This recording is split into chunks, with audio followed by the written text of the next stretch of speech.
alguém que garanta o máximo a paz nos corações. Não há o que temer, embora o medo exista em nós, mas a fé nos faz mover montanhas com poder.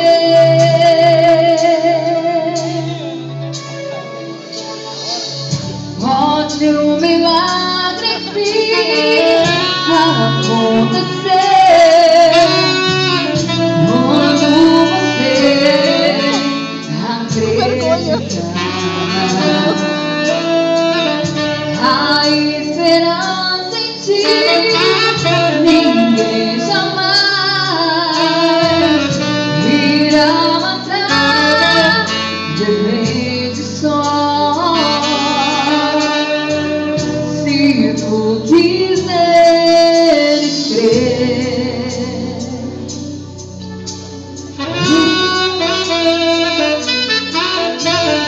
Medo acabou, pois ele agia sempre em vão. A esperança